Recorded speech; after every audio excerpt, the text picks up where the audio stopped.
If you would please welcome Simran Singh.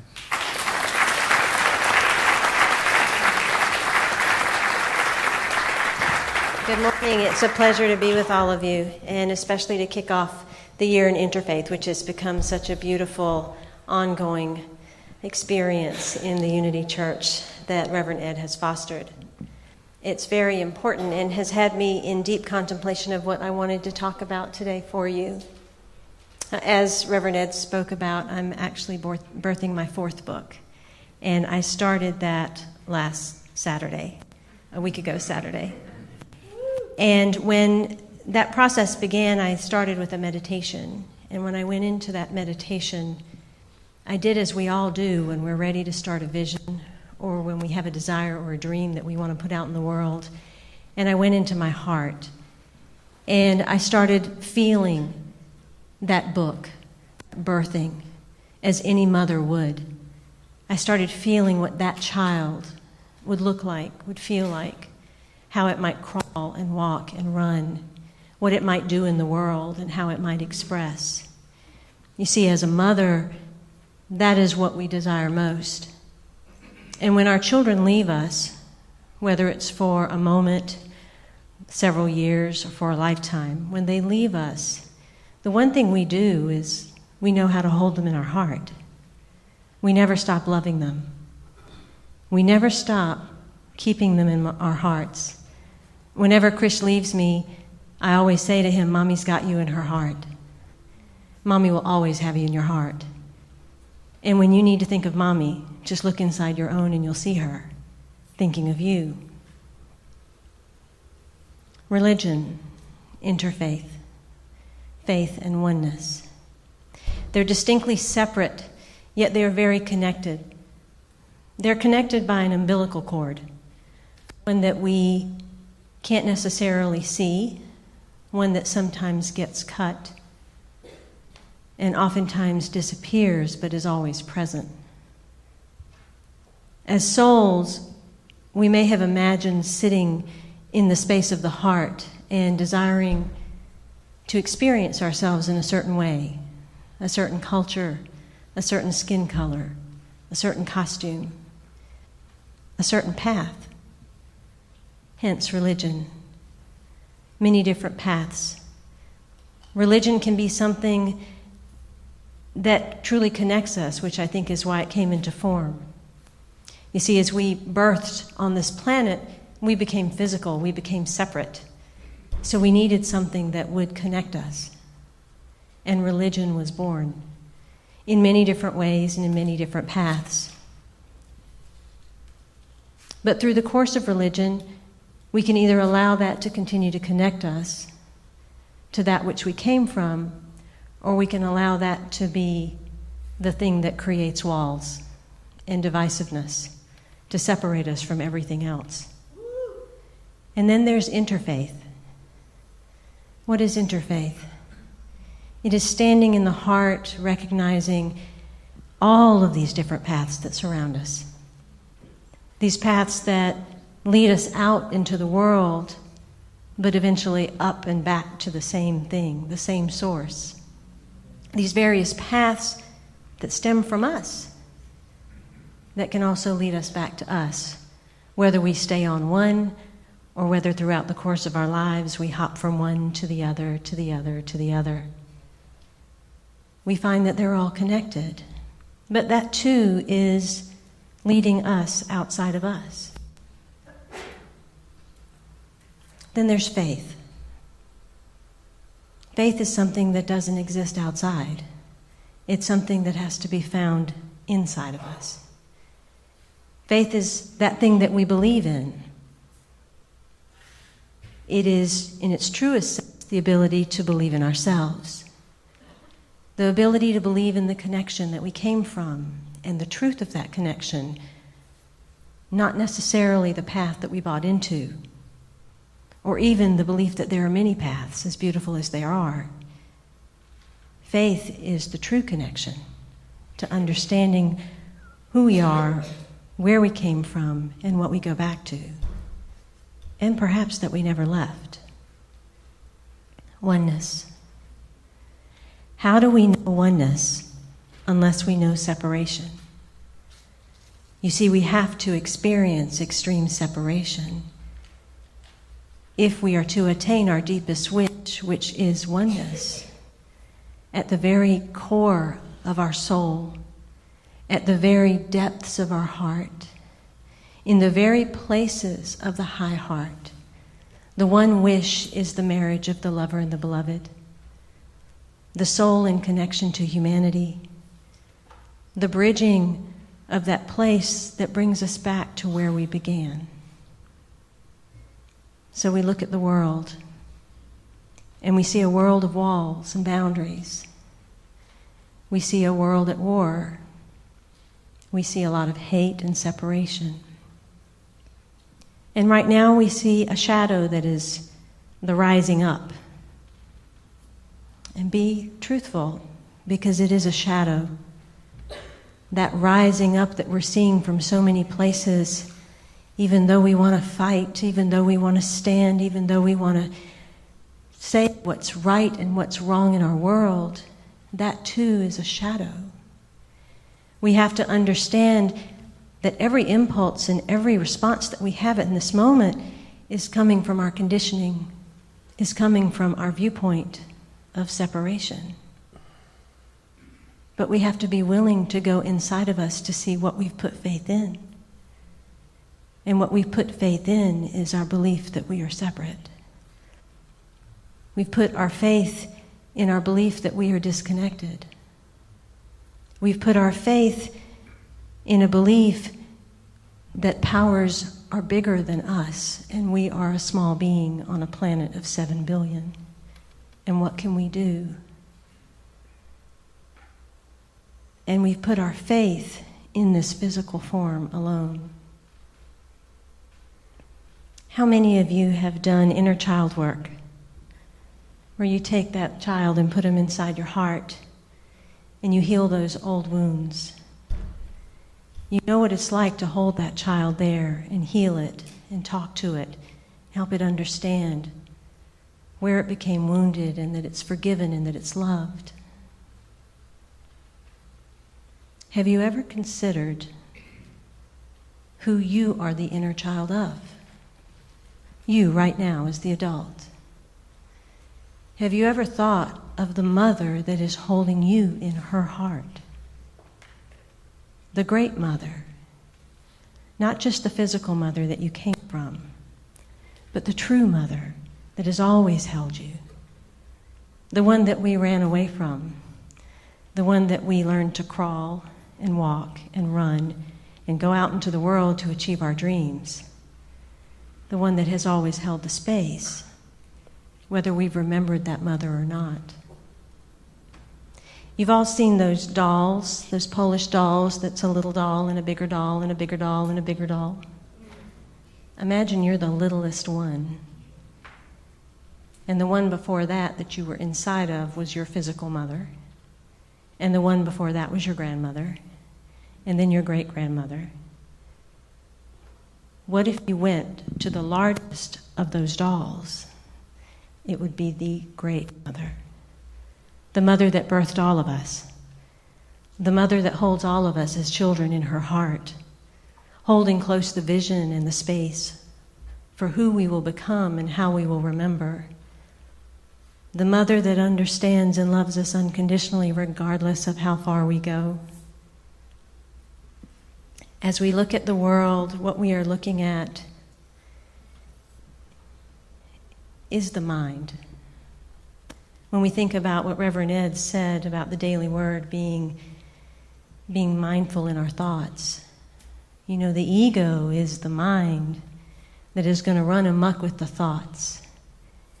And the ego is going to run amok based on the emotion it is feeling in the body. What are we in the world but the emotion of the body? And we allow the ego to run amok because of what the body's feeling. So the ego reacts and pushes out and creates chaos. And the emotion in the body gets more riled up because it's in the cells of us. It's changing and churning and riling up what's been inside of each and every cell of our body, within the shadows and the crevices and the core of our being. You see, what we're seeing outside of us is the very shadow that we hold within us that we've not been willing to see. Can we sit? Can we look? What I've come to know in my own life is that when chaos appears, either we can interfere in the chaos and get involved, and what we do is we make the chaos bigger, or we can sit. We can sit and let the chaos resolve itself. Because if the chaos has nothing to push against, if the ego has nothing to respond to, then it has to settle down. So can we sit with ourselves, with our grief and our longing? Can we sit with the anger that would create outside of us the world that we see? Can we sit with our own pain and the heartbreak of the great mother for the child that went wayward and that we lost? Can we sit and just be with ourselves and the mirror that we're seeing on the outside? And can we hold it?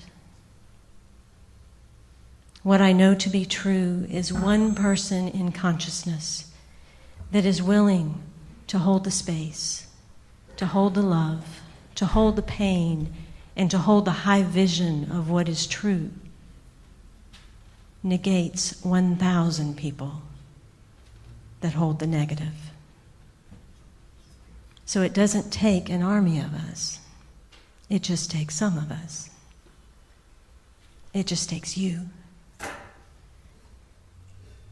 There's only one in the room. It's you and God. So in this moment, I'll ask you to close your eyes and breathe and center into your heart. And as you do so, I want you to imagine all of the little inner children of your own. I want you to imagine the ones that feel scared, that feel anger, upset, wounding. I want you to hold the ones that don't understand and breathe into that space in your heart. And as you do so, I want you to inhale and exhale to the count of 4, 6, or 8, breathing deeply, allowing a beautiful lotus flower to begin blooming inside of your heart. As it begins to unfurl, it is translucent. Each inhale brings light to the translucent petals, allowing them to unfurl. And each exhale allows the lotus flower to expand and grow. Inhale in love. Hold the breath of love. Exhale with love. Hold the space as love. Inhale in love, opening up this lotus flower. Hold the breath of love, allowing the filaments of this flower to sparkle and radiate light. Exhale with love, allowing this lotus to expand. And hold the space as love to be the sacred transformation that occurs inside. Inhale in love. Hold the breath of love. Exhale with love. Hold the space as love. Inside of this lotus flower, you see all of your little children. You see the sacred being that you are and the light that you possess. And as you continue to breathe, allow the line of light that is within these sacred beings that are one inside the other, inside the other, inside the other, to extend high into the heavens and deeply into the earth. And as it does so, connect with the heart that you are resting in As you hold your inner children, who is the mother that is holding you? The great mother has her arms wrapped around you. This mother that has always been, has cradled your dreams, has held you close, has held the vision, and has held you sacred. This great mother has you clasped to her chest. You are connected to her with an everlasting umbilical cord that is your breath. This great mother holds you safe, holds you safe, forever holds you safe. You have never been disconnected. You have always been held. You simply forgot the feeling of her hands around you. Imagine yourself in her arms as a small child. The great mother has always held you close to her bosom. She has always nurtured. She has always provided. Inhale in love, her love. Hold the breath of love, her love. Exhale with love, her love. Hold the space as love, her love. This great mother holds you. And as you feel yourself nestle inside her arms and her heart, you notice sitting beside you are your brothers and sisters of the world, each swaddled in their own clothing, each with their own dreams, having taken their own path, but all from this one great mother. In this moment, send love and light to your mother in gratitude of remembrance, and express in whatever way inside of you that you will not forget that she holds you. You will not let the ego or the mind of the world take custody from the one who has always loved you, who has always held you. Inhale and exhale. And bring yourself back into the presence of the lotus, back into the presence of your body, into the presence of your fingers and your toes, your ankles and your wrists, your back against the chair. Bring yourself to the presence of your hair, the filaments of consciousness that extend from your skull. Bring yourself to your neck and your voice. Wiggle your shoulders, your fingers and your toes. And when you're ready, cast your eyes downward and bring yourself back into the space, knowing that you are held by the mother, that she has never left you, and with each step you take, you simply have to imagine, and you're in her heart with your fingers wrapped around her little pinky. Religion, interfaith, faith, and oneness. Let us walk forth and let our religion be love.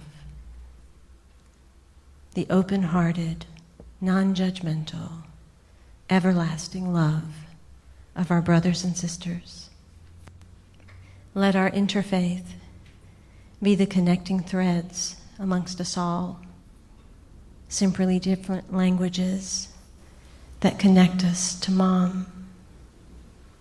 Let our faith be in ourselves, for the power that we hold simply by being present, by knowing that our presence is enough, by understanding that our willingness to be with ourselves and each impulse and thought and emotion and feeling that rises is the only work that we have to do on this planet, and our oneness. Let us be with the separation that is outside as we bring it into a place of oneness in our vision. Let us stop looking with the duality of two eyes and focus on the higher vision of the one eye. For in the vision we hold, a new world we will create. We have to understand that 99% of the time, we are actually living from our shadows. Every time you have a thought, an impulse, an action, or a reaction, it's coming from the small you, the limited you, the personality and the identity. Stop for a second and say, who is being angered and upset here? Who wants to lash out? Who wants to do something?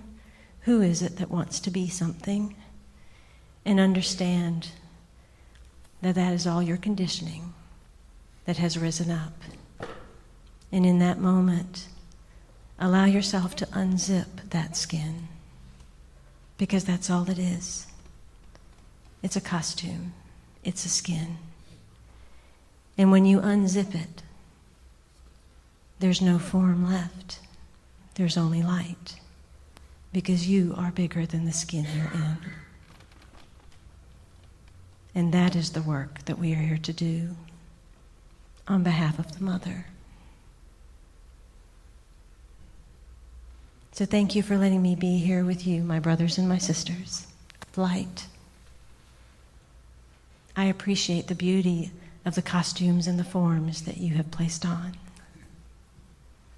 I look forward to dancing with you in the light and the shadow, because only in the recognition of both of them, in the embrace of the shadow, may we release the gift and embrace our God essence. So thank you for letting me be with you. In love, of love, with love, and as love, I am Simran.